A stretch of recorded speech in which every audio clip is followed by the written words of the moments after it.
the Bottom Line Podcast. I'm Jimmy Finizzi alongside Neil Villapiano. We hope you're doing well. And no, there will be no stiff arms thrown today. As always, thank you so much for taking some time out of your day to take a listen. We really do appreciate it. Before we get started, questions, opinions, Twitter and Instagram at Bottomline WMCX, and also follow Neil on Twitter at The NVP Show, and also on Instagram at NVPQB11. Did I get that right, Neil? Yeah, you did. Excellent. You got that right. Use hashtag Bottom Line, voice message on Anchor, the app, or at anchor.fm. And please, if you're watching on YouTube, leave a like and a comment down below. Helps out tremendously. And please make sure you subscribe and hit the notification bell so you do not miss a single episode. And please subscribe on all audio listening platforms.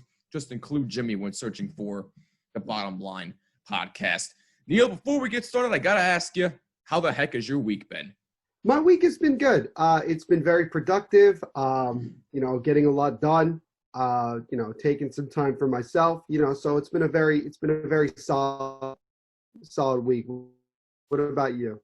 Very, very good. I can definitely say I can say the same with me. As you know, obviously we were informed by our boss at the Jersey Shore Whalers Hockey Club that we will be in fact doing games this season. So really, really excited to get back to work. Unfortunately, there will be no fans in attendance, but completely understandable why. So we'll be the only ones in the building. But we'll get into a bit of a Whalers preview in a little while in this episode. But unfortunately, we got to be Debbie. Actually, no, not yet. Not yet. I don't want to be Debbie Downers just yet, because I actually have a trivia question for you, my man. It's been a while since we've done this.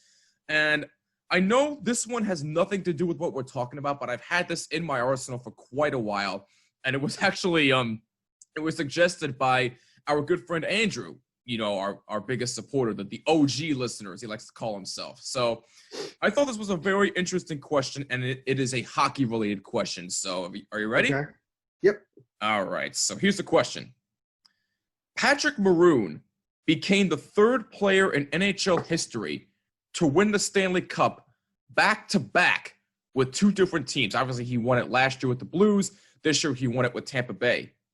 Who were the other two to accomplish that feat? That is a good question. Well, it's not Marian Hossa. I mean, I know he did go to 3 Stanley Cups with 3 different teams, but he didn't win. He only won one in 2010 with Chicago. That's a good guess, though. No, it is. Probably have to go back sometime, don't I? One player you'd have to go back to, let's see, about early mid-2000s. And then the other one, you'd have to go mid-90s. Okay. Mid-90s. Yes. Well, one of them is Claude Lemieux. That's one of them. Yep, that was the give me. He did it with the Devils in 95 and the Avalanche in 96. So you got that one. Who's the other? And then you said the early 2000s? Early to mid 2000s. Early to mid 2000s. Yes. That's 6. That's 4. Yeah, 6 and 7. 7 and 8.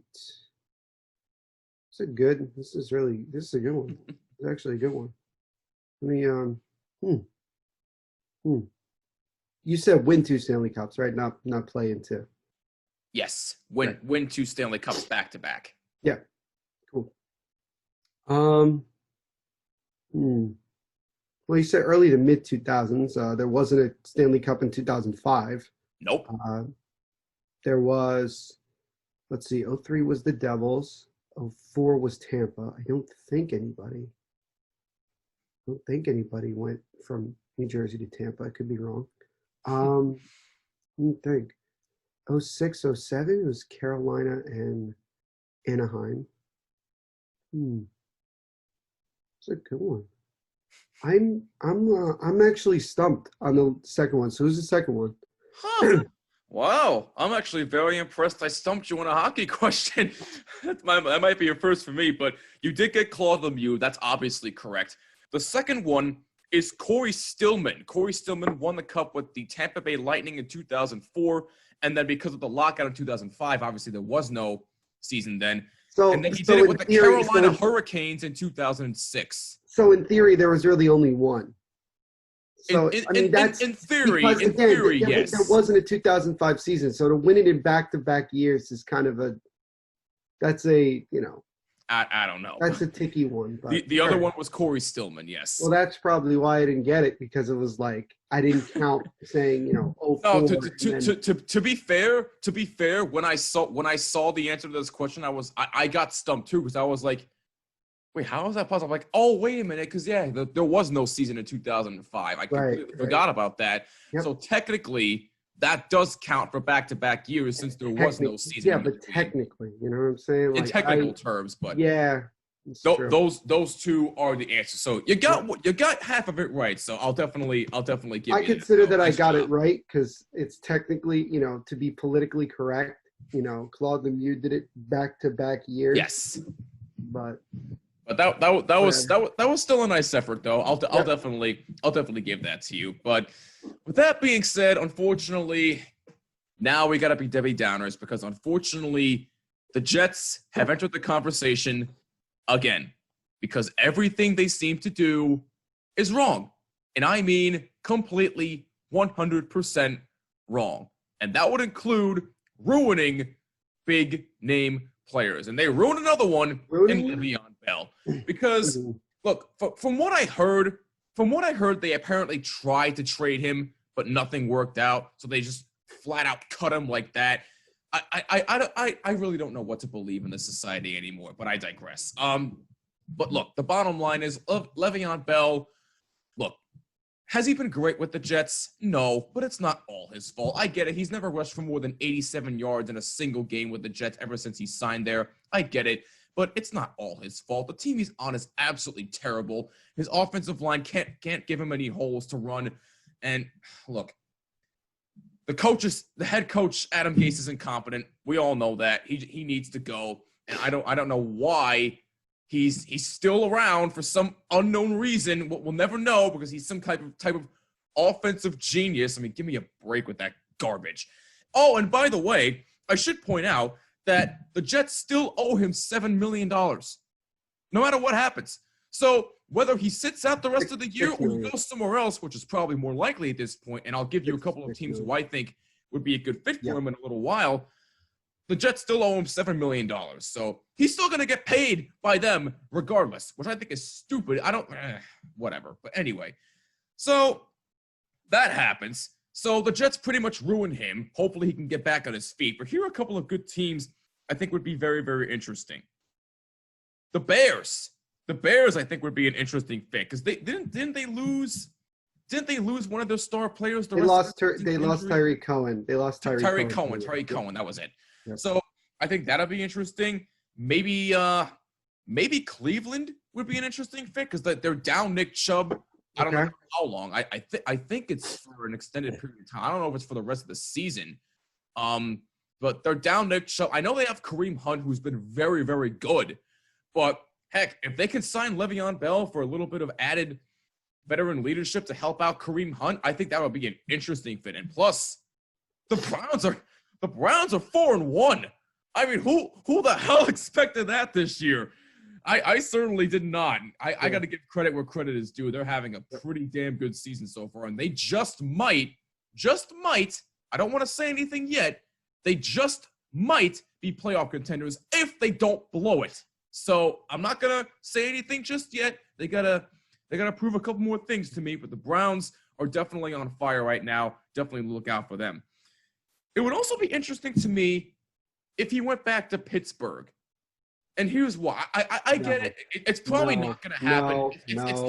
I know it's probably not going to happen. Chance. James Conner is there. It's not even a good fit, let alone possible that the Steelers would actually consider it. No, right. No, absolutely. I'm not saying it's going to happen, obviously, but I think it'd be very, very interesting if for some reason they decided, hey, we actually do want you back. We're going to sign you to a team-friendly deal.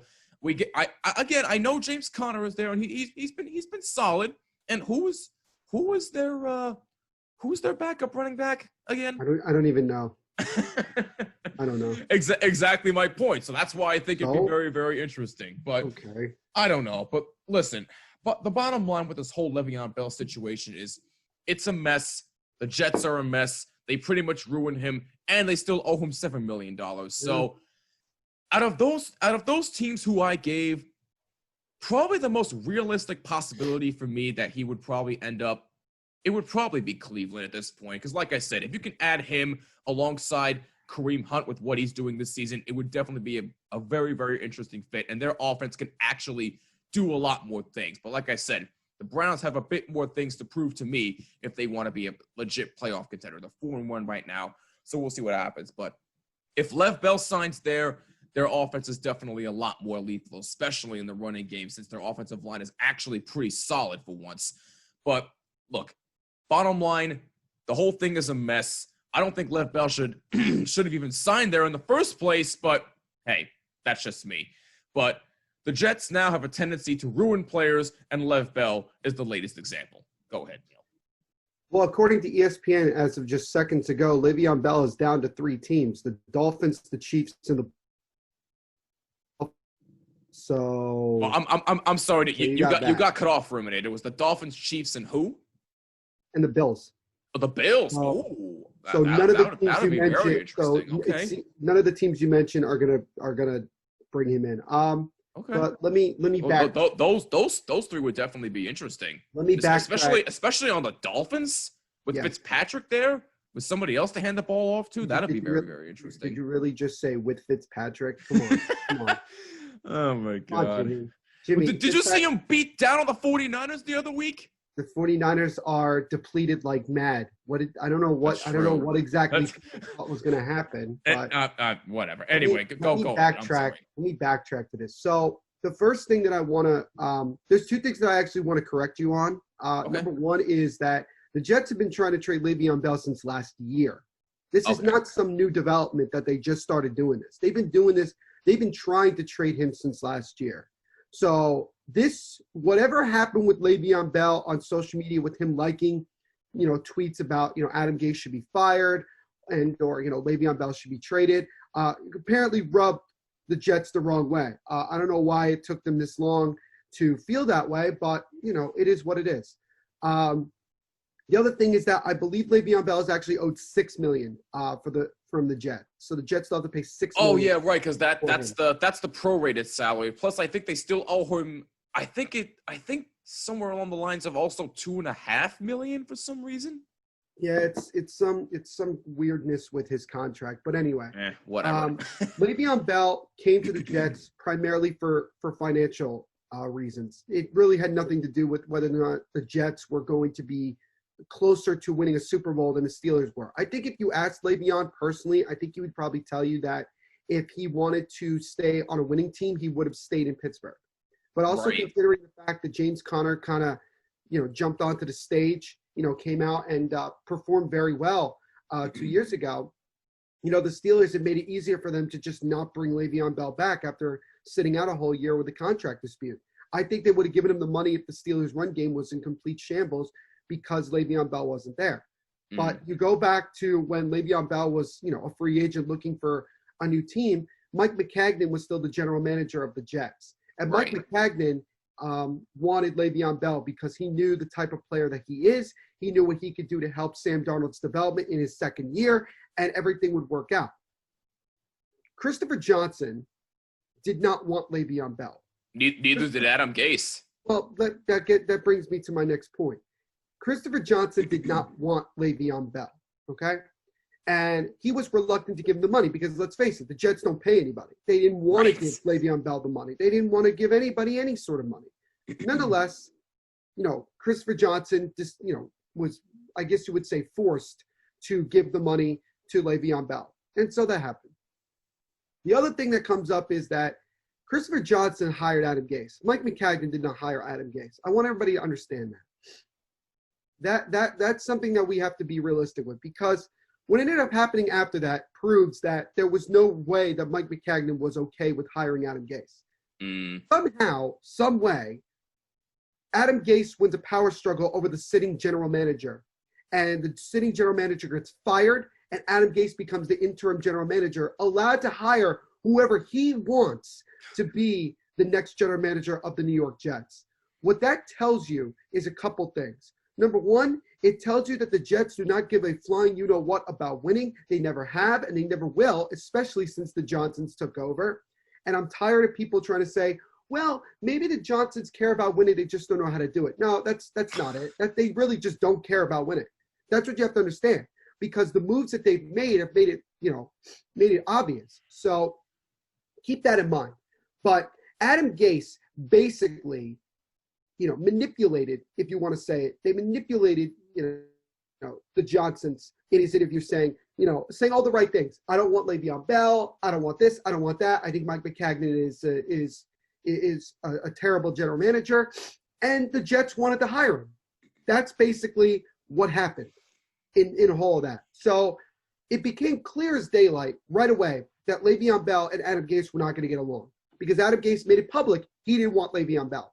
Right. Le'Veon Bell decided he was going to, continue to play regardless. He wasn't going to try to let it bug him. He was going to do whatever it took. And the Jets, through the 18 games that Le'Veon Bell played in with the New York Jets, they did everything, anything and everything to piss off Le'Veon Bell to the point where he wanted out. That's what they did with Jamal Adams. Jamal Adams wanted out because because Jamal Adams knew that the Jets were a shambling disaster, and it had nothing to do with money. I'm sorry to tell people the truth, but it had nothing to do with money. Jamal Adams just wanted out of the Jets organization because he knew that the Jets organization was pathetic. No, you brought that point up a bazillion times, and I couldn't agree with you more. He obviously knew what was happening. He knew that they weren't going to win anytime soon, and he wanted out. And I don't blame him. And now he's in Seattle on a legit Super Bowl contending team. And the other thing to remember is this. If it really was about the money, and he was talking about getting a contract extension, why didn't he sign one after he was traded to Seattle? He still has 2 years left on the deal. Why didn't he sign it then? That tells you all you need to know. So stop calling Jamal Adams a clown. He's not a clown. He's actually smart because he got out of there. Last year was an absolute joke. 7-9 meant nothing to me. I was happy that Sam Darnold was able to recover from mono. Only the Jets would have something like that happen to them. But, kind of keeping on Le'Veon Bell, they never tried to, incorporate Le'Veon Bell into the offense. Not a lot of pre-snap motion. They really just weren't trying to do anything. So they were continuing to try to find ways to piss off Le'Veon Bell to the point where he wanted out. And what happened this past week against the Arizona Cardinals kind of just, took it over the top and kind of brought it to the point of no return, if you want to call it, if you want to say that. Right. So Le'Veon Bell clearly was just, I've had it. I'm so done with this. Just get rid of me. And, they were like, okay, we'll try to trade you. Every smart general manager in the National Football League knows that they were not going to trade assets for Le'Veon Bell. They were going to force the Jets to have no other choice but to actually cut him and release him so that whoever picks him up for the veterans minimum. Think about it. Whoever picks him up is getting him for nothing, basically. Le'Veon Bell is still getting a considerable amount of money. And I want to bring up a statistic that I found really interesting. Do you know how much money in total Le'Veon Bell made in 18 games with the Jets? The answer is $28 million. Really? Le'Veon Bell made $28 million in 18 games with the Jets. That is absolutely absurd. And it's absurd not for Le'Veon's case, because good for Le'Veon, he got a substantial amount of money. It's actually pathetic that the Jets, had to still pay him, and they were still trying to get him out. And the fact that they came up to the conclusion that we're just going to release him 5 games into the regular season is actually asinine. I mean, it's one of those things where you say, this isn't what you're supposed to do. You wait till after the season to let him go. Yes, the contract is absolutely atrocious. But you know what you can do? You could do one of two things. You could just force him to stay on the team until the end of the year, or you actually get him involved as much as possible, up his trade value, trade him, trade Sam Darnold, and move on. That's what you do. Because Sam Darnold. Yes, because unfortunately the Jets have made it clear that they are tanking. That was just what you just saw, just proved it. just proved it. The Jets don't believe in Sam Darnold. It's none of Sam Darnold's fault. Adam Gase. I was legit just gonna say that. It's not all his fault that he is an incompetent head coach who has no idea what he's doing. I'd like to say the Jets are going him boo. Jimmy, the NFL stands for not for long. Unfortunately, Sam Darnold was put in a position where he was not going to be able to succeed. Josh Rosen was drafted in the first round in the same draft as Sam Darnold, went to the Cardinals, had no protection, no weapons other than Larry Fitzgerald, and a coach that was only given 1 year to coach. The coach gets fired. They trade away their quarterback so that they can go draft another one with the first overall pick. This is part of professional sports that, unfortunately, even if you're not given much of anything, you still have to go out there and prove. It's a very unfair situation, but unfortunately, Sam Darnold has regressed so badly, not to pretty much any fault of his own, that the Jets are going to give up on him, especially knowing that they're probably going to end up with the first overall pick. Do you really think that the Jets will just decide we're going to keep Sam Darnold and we're not going to draft Trevor Lawrence with the first overall pick? I mean, honestly. I mean, it is the Jets, and I wouldn't put it past them, but let's be honest here. The other thing is that, Trevor Lawrence could just not, leave after his junior year. He could just stay for another year at Clemson to avoid having to play for the Jets. I mean, that's what Peyton Manning did in 1997. He would have been the first overall pick in 1997, and the Jets had the first overall pick in 97. And he would have gone to the Jets. I'm pretty sure Peyton Manning knew even back then that going to the Jets was a very bad idea. Yeah, pretty much. So that tells you a lot. But you decide to release Le'Veon Bell, which led me to react by none other than just laughing, because this is just the Jets, just enough to succumb. This is just who they are. This is just who they've always been. And this whole situation with Le'Veon Bell, it's not Le'Veon Bell's fault. The only thing you can blame him for is the fact that he went to the Jets. And he wasn't – I don't think anybody gave him a warning. But everybody knew that he was going there for finances. He was going to get a huge amount. He didn't get exactly what he was asking for, but he got a pretty hefty contract nonetheless. But going to the Jets from a football standpoint was a very bad decision.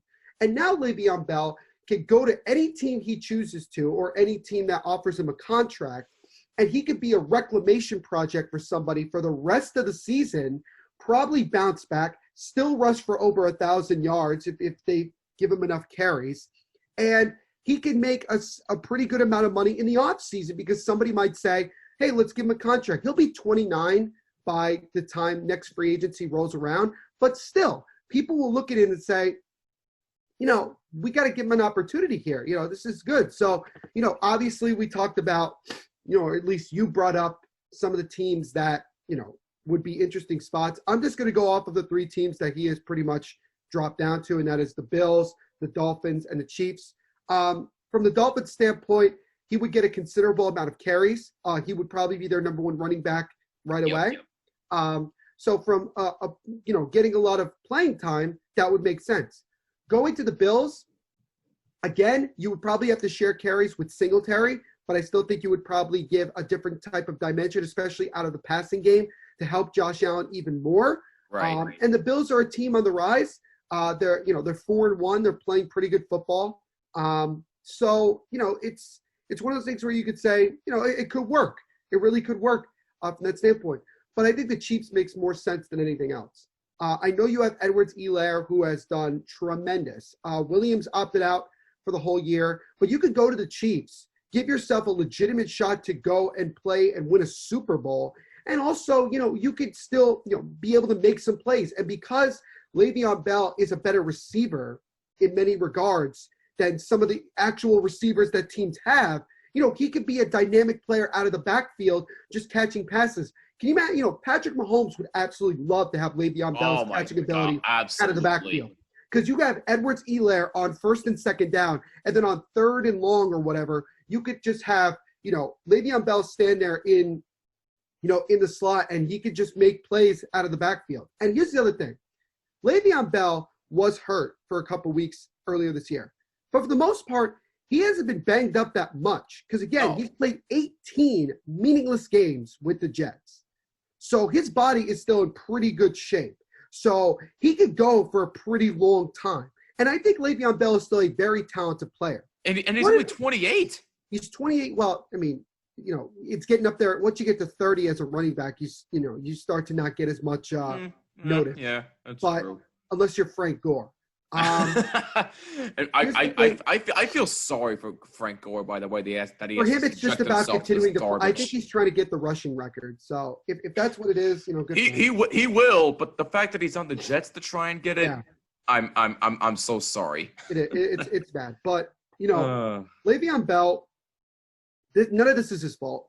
Don't put any blame on Le'Veon. Put this all on the Jets. Put it on the ownership. Thank you. I said it before and I'll say it again. You want to blame somebody, blame the ownership. Because they're the ones that brought in Adam Gase. They're the ones that allowed Adam Gase to win a power struggle over the GM. He was allowed to then also hire his own general manager. So we already know that Adam Gase is probably going to be back next year, even if the Jets somehow go 0-16, which I think is now a very likely possibility. Oh, and by the way, I just want to point something out. I believe that the Jets play the Chiefs in about 3 or 4 weeks. Can you imagine if Le'Veon Bell is on the Chiefs by that point? Oh, you know what's going to happen too, right? You know what's going to happen. Le'Veon will just ball out. They will give him the ball as much as possible and embarrass the Jets. That's what they're going to do.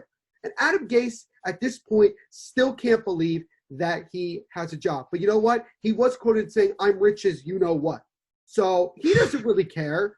Jets players don't care. The fans stopped caring. Ownership doesn't care. All they're just hoping for is that they could just get through the season without any more ridiculousness coming through. But you know what? I wouldn't even be shocked, Jimmy. I wouldn't be shocked if we got to the trade deadline and the Jets are 0-8, 0-9, 0-10, and they trade Sam Darnold. Don't be surprised. Oh, boy. Not be surprised. Because I think the Jets at this point have practically given up. They gave up when they decided to bring in Adam Gase in the first place. And the Jets are going to hire another puppet, okay? So don't think that they're going to go hire somebody really smart that we could say, oh, they're going to hire somebody that has a little bit of something that makes Jets fans believe that there is hope, but in the reality there is no hope. You want to hire somebody, hire Eric Bieniemy, okay? Hire Eric Bieniemy if you want to be smart. That man deserves a head coaching job. He does 100%.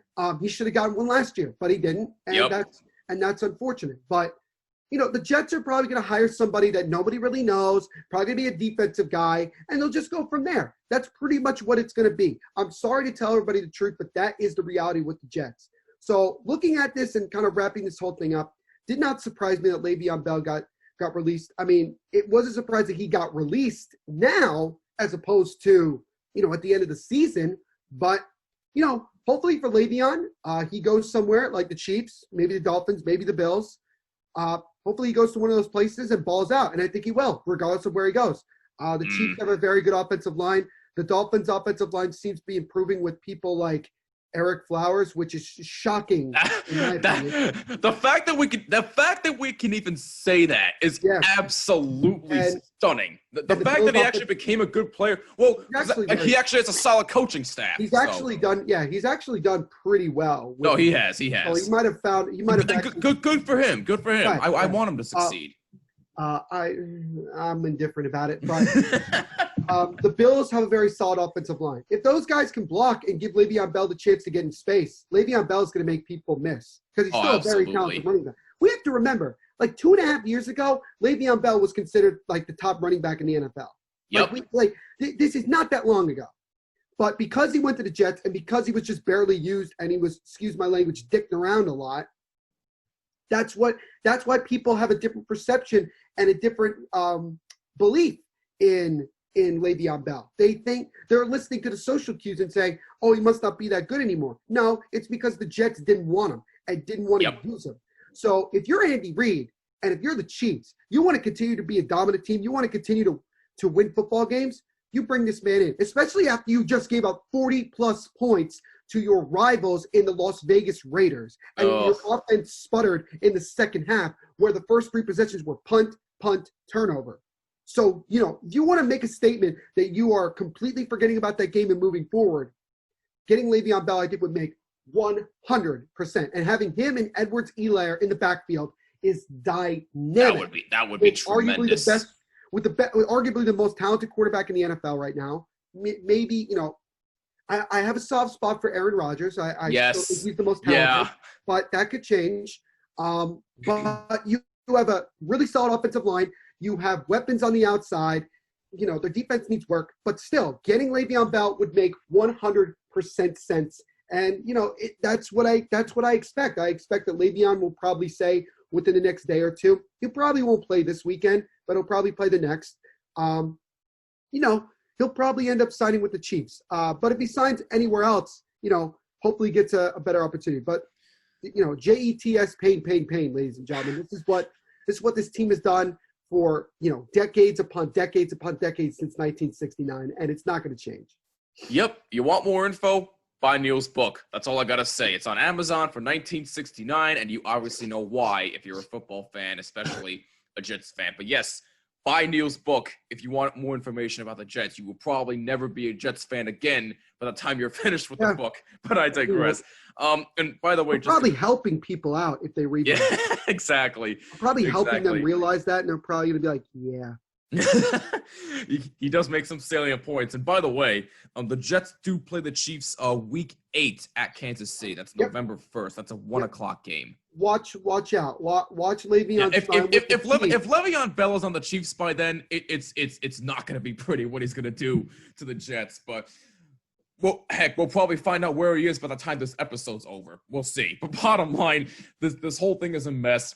The Chiefs, though, I would absolutely love to see Le'Veon Bell go there. It does make the most sense. You're absolutely right. And heck, maybe they might go back to the Super Bowl if that happens. Maybe. I'm not saying that's going to be the case. Who the Chiefs? Yeah, the Chiefs. Yeah, I mean, look, the Chiefs are still going to be the cream of the crop in the AFC. I don't think there's any question about it. Right. They're the defending Super Bowl champions. I think a lot of people thought that they were going to go a long time before losing a game. Especially to one of their division foes, which is never a good thing. It's one thing to just lose a game. It's another to lose it to a team within your division. But no, I think the Chiefs will still be one of the favorites coming out of the AFC to go back to the Super Bowl. But, it's very difficult in this day and age to repeat. So we'll see. We'll see what happens. I'm still standing by my Super Bowl prediction of Tampa and the Steelers. So we'll see. Would it surprise me if the Chiefs made it back? No, it wouldn't surprise me. The Steelers are still undefeated, so I mean, exactly. And they're undefeated by not playing flashy football. They've just beaten the teams they're supposed to beat. When you really think about, they played the Giants, they played the Eagles, they played the Texans. Who else did they play? Somebody else. Forgot already. But they played. Oh boy. I hate saying it this way, but they played some pretty bad teams. Yeah, they did. So I'm not criticizing them. It's one of those things where it's like, okay, good. They should be 4-0 because they're better than every single team they faced. And so, by the way, those teams you mentioned, that was it because week 4 was their bye week because of what's been going on with the COVID situation and everything. So what? They're 3-0 or 4-0? Yeah. They're still 4-0. They play the Browns. This week, that's a 1:00 game. They played the Giants. Who else have they played? The Giants, the Texans, the Eagles, and the Broncos. Yeah. So again, they played the Broncos, and it was like, and are the Broncos good? No. So no. What the Steelers have done have beaten the teams they're supposed to beat, and if that's the case, they're going to win 8, 9, maybe even 10 games. Yep. It's about when they start playing those competitive teams that they might see in the playoffs. That's when you got to figure it. That's when you got to see what happens. And by the way, Browns Steelers this week should be very, very, very, very interesting, especially since what happened last year with the whole Myles Garrett scenario. But we'll see what happens. But thankfully, Mason Rudolph is going to be where he needs to be, which is on the sideline, and Big Ben's going to be the quarterback. So no love for Mason Rudolph. Well, I'm just saying that's why he won't get hurt again. That's all I'm saying. Oh, brother, come on. Anyway, and as a matter of fact, excellent background choice there. If you're watching on YouTube, you can see that Neil changed his background, and appropriately so, because now we can get the hype train going. Because in case you missed the announcement on social media, again at Bottomline WMCX on Twitter and Instagram, and Neil shared it as well, so follow him. What's that? You can keep going. Never mind. I didn't say anything. I thought you did for a minute. I'm sorry, but no. Yeah, we can finally get the hype train going again because Neil and I are officially back for another season with the Jersey Shore Whalers Hockey Club. In case you don't know who they are, they're a team based out of Farmingdale, New Jersey. I've been with the team since they were first incepted in 2013 through 2014. Neil came along in 2017, and he's been working with me ever since. So it's going to be very, very exciting. It's going to be a little bit different this year, obviously, because with COVID-19 still here, there will be no fans in attendance, but it should still be a very, very fun season. I'm very happy that Governor Murphy gave us the green light, and we are ready to go. So good job on Governor Murphy right there. So at the time of this recording, which is October 15th, 2020, here are the current standings. The Jersey Shore Whalers are currently 2-2 right now, third place in the Mid-Atlantic Division with 4 points. And here's the interesting thing.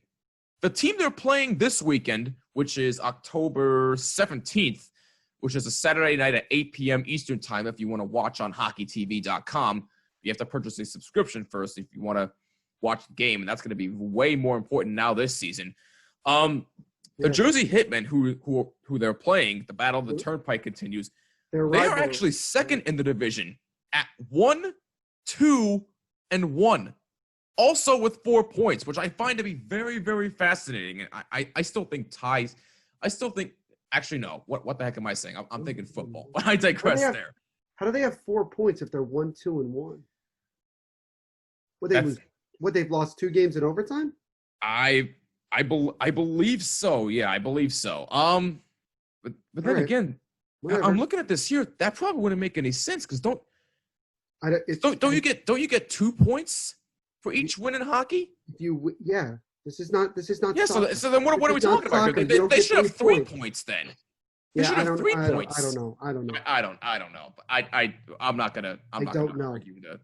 I'm not gonna argue that one. But no. Bullshit. Just to start with the home team here, the Whalers. Quick, a couple of familiar faces are back. Ralph Triboletti is back. Nick Polano is also back. Not James O'Keefe. He's a long time Whaler. I think this is his brother. I'm not 100% sure. I'm not sure if they're related. Michael O'Keefe is on the Whalers elite team. This is the elite team we're covering, by the way, in case you don't know out there if you're watching or listening. If anybody wants a little bit of an interesting thing here, with the elite, and pretty much any team but the Premier, which is another team we used to cover, it's 2 periods, then an intermission, I believe, and then the third period. Yes, two 17-minute periods, intermission, and then awesome. Third period. It's amazing how quick those games go. Right, right. It's amazing. Like it really is amazing. And we don't, and also no commercial breaks either. Like we don't have that. It just keeps going. So no commercials. We go straight into it. The way those games go, we'll be out of there by like 9:30. We'll be out very early. Heck, we just might. You never know. But for the Whalers, you want to watch out for the following 3 guys so far who are their top point getters right now. Gage Grist, number 49. He's got 3 goals, 2 assists for 5 points. Anthony Campisano, sorry about that, 2 goals, 1 assist for 3 points. And Ralph Triboletti, also with 2 goals, 1 assist for 3 points. And also a guy with the same amount of points as William Knabb, number 2, 1 goal, 2 assists for 3 points. And then you go to the Jersey Hitmen. Their top point getters right now are number 13, Devin Garnett, not Kevin Garnett. 3 goals, 1 assist for 4 points. Kevin Garnett's son? What's that? Kevin Garnett's son? If that was the case, that would be really. So we got the big piece, and then we got what, the little piece? If that was the case, that'd be really, really funny. But that would be great. Leo Carlucci, number 19, 2 goals, 2 assists for 4 points. And Oscar Rosen, number 11, 1 goal, 3 assists, 4 points. Obviously, Neil, we know how these two teams like to play. They do not like each other. It's been obvious since the very beginning when they first played. It's a division rival. So I expect it to be fast-paced. I expect there to be a ton of goals scored. I expect there to be checks left and right. I expect that I pretty much expect there to be pretty much everything you can ask for in a hockey game, except for bad penalties, but we're gonna get those anyway. But I digress there. But no, in all seriousness, we really can't wait to get back to work with these guys. And what a game to start this season. Whalers and the Hitmen, the Battle of the Jersey Turnpike. This is going to be a very, very interesting matchup to start the year for us. Yeah, without a doubt, it's gonna be an action-packed one.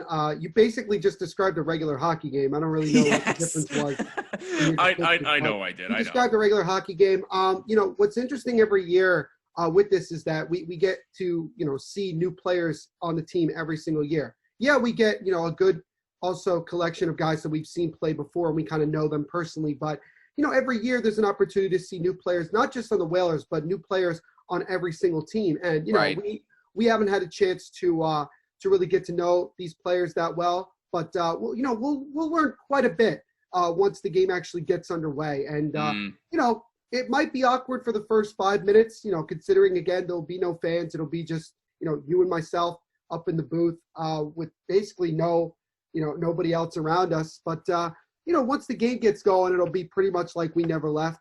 It's only been since February since we last played a game. But as always, looking forward to being able to cover the Jersey Shore Whalers. For me, it is year 4? Yeah, it's year 4. Actually, wait, no. Yeah, I think year 3 or year 4? Because you came in 2016. I joined in 2016.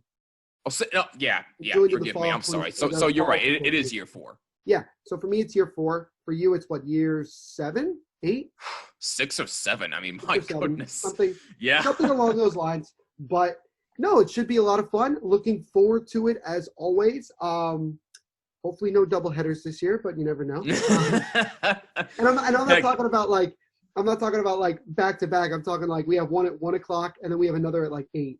Oh goodness. You know what I mean? Well, but, you never know in today's society, but we'll worry about that if that's the case. One of these games will switch positions. You do the camera. You do the camera and color commentary. I'll do the play-by-play. That'll be nice. So to give your voice a break. Dude, you've done play-by-play before. Yeah. I had to go to a wedding last year, and you had to take over for me. Yeah, it was weird too. Because, that was the only game I've missed my entire Whalers career. Yeah, and I can understand why it's such a relaxing position for you because you don't have to also do a camera while you're doing the game. But yeah, no, it's gonna be fun. Looking forward to it. Hopefully it's not too cold, but if it is, so what? It is October and it is hot. Yeah. At least some hockey league is starting on time this year. Exactly. Yes. At least somebody's starting. Exactly. Yes. But and also, at least Howell Ice Arena is not as cold as Ocean Ice Palace. Yeah, I wouldn't want to go back there anytime. No. Hopefully we won't have a road game this year that we have to do. We have to go there. Oh, that would be, can you imagine? Bring back some nostalgia for both of us. Oh my goodness, yes. But yeah, it's going to be fun. I'm interested to see, what type of players, catch my eye, step up. And as I always say, and you know this from every time we've worked together, that I believe the hockey is a magical sport. It's an unpredictable sport. You never know what could happen. And every single game that we broadcast, we're always expecting a good one. And this should be no exception. Oh, absolutely. I absolutely cannot wait to step in that ice rink once again for another season. Now, obviously, like I said, I should reiterate this one more time in case you missed my announcements on social media at Bottomline WMCX. And like I said, Neil shared it as well on his social media as well, so go follow him there. I should reiterate once again that unfortunately no fans will be allowed in attendance this season. So if you do live in New Jersey, unfortunately you will not be able to attend Whalers games. However, you can still watch, so don't panic yet. So if you do live in New Jersey, or if you do not live in New Jersey, if you live outside the area and if you want to check out a Whalers game, heck, even out of this country, I think you can watch a Whalers game. So that's the amazing thing about the internet. It's also amazing because remember, in this league, and sorry to cut you off. No, you're good. You're good. I just wanted to explain to people that you're good. We have players in the USPHL that are from all over this country and also all over this world. Absolutely. Even players that we've had on the Whalers. So we get, we certainly have gotten our fair share of different, types of people watching from different points, different time zones, which I think is always probably an interesting thing. But yeah, this year more than ever, Hockey TV is gonna have to be the main source of where you watch Whalers hockey. So if you just want to hear us talk and hear we I don't think we ever get enough of each other. I think that's one thing that we can simply say. Well, as you put it, one episode, we're like an old married couple. Yeah, we are. That probably really are tired of each other at this point. Yeah, we are. But it'll be interesting. You and I will have to stay 6 feet apart. Actually, I'd rather it be 15 feet apart. But I don't make the rules here. But I'm looking forward to it, and I hope anybody who's watching or listening to this, I hope you guys get a chance to check us out again. It's on a Saturday night at 8 o'clock, correct? 8 p.m. Eastern Standard Time. So Eastern Time. So keep that in mind if you do not live in New Jersey. We get forget college football. We get the prime time slot. Yeah. Yes, that's tremendous. So again, if you do not live on the East Coast, it's whatever time zone you're in. Look it up. It's 8 p.m. Eastern Standard Time. This Saturday night, Jersey Shore Whalers against the Jersey Hitmen on Hockey TV. Both are the elite teams that are playing. So again, go to hockeytv.com, purchase a subscription, and enjoy all of the action, not just for the Whalers, but every single team that's playing on Hockey TV. Because what they're doing is absolutely tremendous. It's a tremendous league. The USPHL has always done a tremendous job with developing young players to get them prepared for the collegiate level. Well, actually, not the collegiate level, college level, I should say. I apologize. No, that's right. No, it is right. Collegiate level is college. Yep. For some reason, I always get those two terms confused. I have no idea why. It's the same term. But no. So collegiate level, yes. But they've always done a tremendous job, especially with what the Whalers have done with developing young talent. So Neil and I absolutely cannot wait to be back for another season. Again, this Saturday night, 8 p.m. Eastern Time, Whalers and the Jersey Hitmen. Elite teams. Please keep that in mind. Go to hockeytv.com, purchase a subscription, and enjoy another season of Jersey Shore Whalers hockey. And heck, you might hear more math jokes every now and then, but we digress there. Anyway, though, we're skipping the math jokes this year. Oh my God, we're not doing anything like that. Like we haven't made those jokes enough. And on that note, that'll wrap it up for this episode of the Bottom Line Podcast. If you have any thoughts on anything we discussed, and if you also have any questions about the Jersey Shore Whalers, let us know on Twitter and Instagram at BottomLineWMCX, and also at the NVP Show on Twitter, at NVPQB11 on Instagram. Leave a voice message on Anchor, the app, or Anchor.fm, and please leave a like and a comment down below if you're watching on YouTube, and please subscribe and hit the notification bell so you do not miss a single episode, and please subscribe on all audio listening platforms. Just include Jimmy when searching for this podcast. Neil, a pleasure as always, my man. I will see you in person, finally, this Saturday night. It feels like it's been forever since I've seen you in person. It should be a real treat. Yep, looking forward to it as always. Same here, my man. Thanks a lot as always. No problem. For Neil Villapiano, I'm Jimmy Finizzi. This is the Bottom Line Podcast. See you in the next episode. Peace out.